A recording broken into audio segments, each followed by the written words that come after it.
Okay, hi, my name is Amanda Gomez. This is for Professor Ty, and this is the Parenthood and Children presentation. Okay, so first we're going to open up with factors when considering to become a parent or not. The first one is, of course, everyone thinks of economic stability, whether they can afford one child or multiple children. It was pretty interesting to read because I found an article by DNN about the cost of raising children. And let me go ahead and read you the quote that I took. The cost of raising a child is a statistic with widespread appeal. While its underlying concept is essentially simple, methodologies to quantify this cost necessarily embody a wide array of arbitrary assumptions. For example, the average American family will spend $141,625 in constant $1982 or 21.9% of its income to raise a boy born in 1980 to the age of 22 in 2002. Now remember, just because you decide to have a child, that child nowadays does not leave your household until the age of 22, just with higher education becoming so much more detrimental to an individual's success in society. Uh, we're seeing that individuals are choosing to stay home for a longer period of time than what was considered to be the normal. Usually at 18, one moves out, gets their own place, has a full-time job. However, nowadays, that just tends not to be the case. And this is for raising a male child. This does not include a female child, just because the expenses for personal hygiene for a female is astronomically different than those of a male. So, if a second child, a girl, is born in 1985, the total cost of raising the two children at the year 2002, when the girl is 17 years old, is $197,451 in constant 1982 dollars. So this does not include the inflation rate that we see continuing to rise every single year. This figure translates into 31% reduction in the amount the couple would have had if it remained childless. Calculations for different family types show that, other things being equal, costs are greater for female than male children for children with only one parent and in families where the head is black or highly educated or relatively young when the children are born.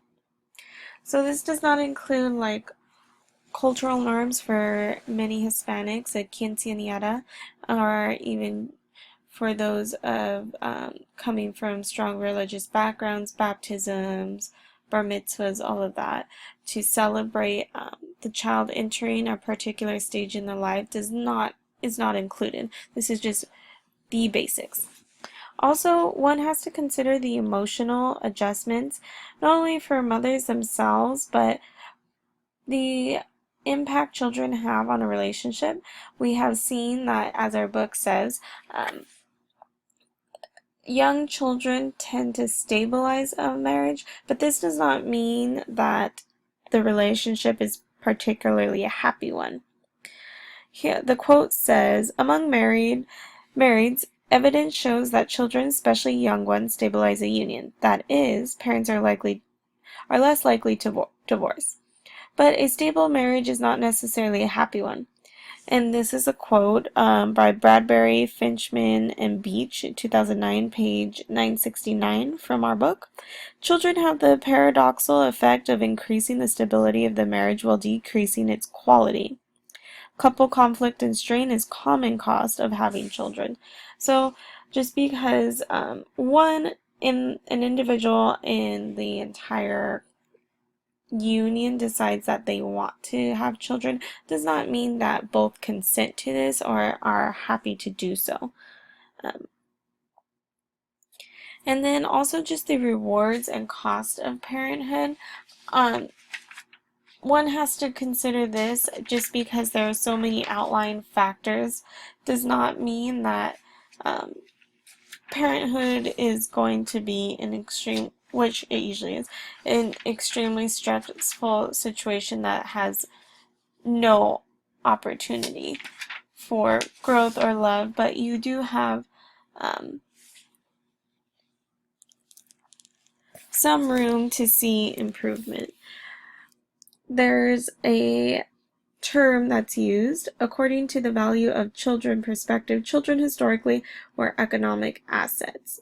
Even when very young, they provided more working hands in the fields and kitchens. Gradually, the shift from an agriculture to an industrial society and the development of compulsory education transformed children from economic assets to economic liabilities. Children bring many benefits to parents. Becoming a parent can certify as one attainment of adulthood, although there are other venues to adult statuses as well. So we're starting to see that shift where to be an adult means that you are to have a child, but now to be an adult means that you have some kind of economic success. Trends in parenthood. I would say back in the day, we would see many parenting styles that are very aggressive, almost like a dictatorship, where there is no room for communication. However, every family is different, and traditional values and morals, and especially religion, have a huge impact on the way a couple decides to rear their own children. This picture itself is called Parenthood. It's an NBC television show. So these are not original images compiled from me, just a quick search on Google. And copyrights, obviously, are all included. Anyways, nowadays we're seeing that parents want an open communication. They want respect from their children, but much of the time they want their children to be able to talk to them. And I think this is due to our next slide, which is advantages to parenting in the 21st century, which is technology advantages and flow of information and ideas. So nowadays we're seeing, for example, moms use Pinterest in order to further their child's learning development in creative ways that weren't available to them unless they thought of it. And also, latchkey kids are able to, not only latchkey kids, but every child now is able to come into contact with mother, father, any significant family members that are playing a huge role in their life at the moment. We're seeing like technology being able to communicate through text, emails, video chat, whatever the case may be, to put the parents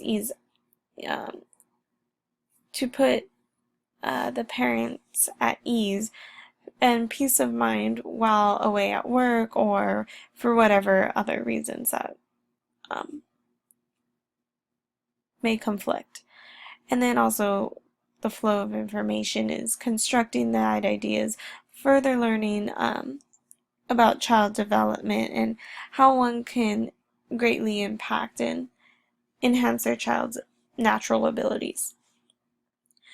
Now, the new challenges 21st parents face are another curse advantages in technology, just because their children are more susceptible to bullying, other predators online, that they may feel the need to run away or escape from any challenges that they may be facing at home or have any conflict with their parents, which can come into play and hurt the child. And if one is not careful as a parent, their child could easily be targeted through bullying and all of that. And then there's also uncensored information. With one click, anyone, anywhere can be subjugated to any type of material. Nowadays there is no face-to-face contact, which ends up playing a huge role in how individuals are brought up, because there is no interaction. We're seeing that young adults and even adolescents, can no longer carry a conversation.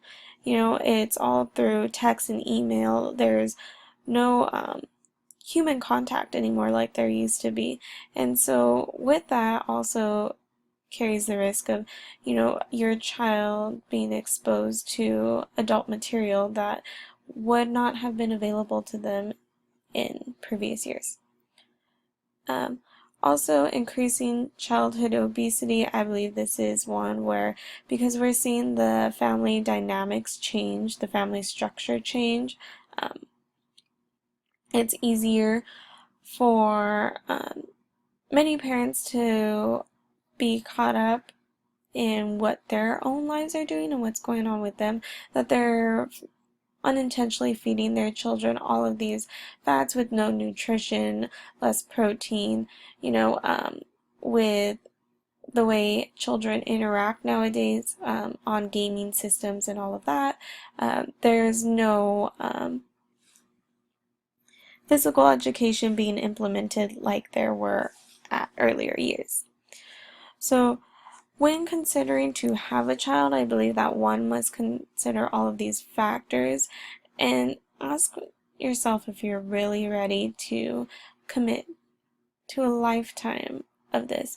And don't forget to weigh in the rewards. I think it's very easy to outweigh and push everything reproducing at a later age and in fear of economic instability, but when weighing in the emotional rewards that one gets from having a lifetime and unbroken bond between a mother-child, father-child, and strong family dynamics, it becomes clear that the family unit itself is extremely important and has many beneficial costs. Alright, and here are my resources used. This was the first one that I talked about, review a cost of children, population development review. Here's our book, Marriage, Families, and Relationships. And then the last one, Toward the 21st Century, Family Change and Public Policy in the Family Relations, which we have seen. And just ending this off, the family had, this is a quote from the Toward the 21st Century Family Change and Public Policy. The family has served as the fundamental social unit, producing and raising children, caring for the aged and disabled, and socializing its members in the basic values of individual character development and in more general responsibilities of citizenship. Alright, thank you. I hope you guys have a good day.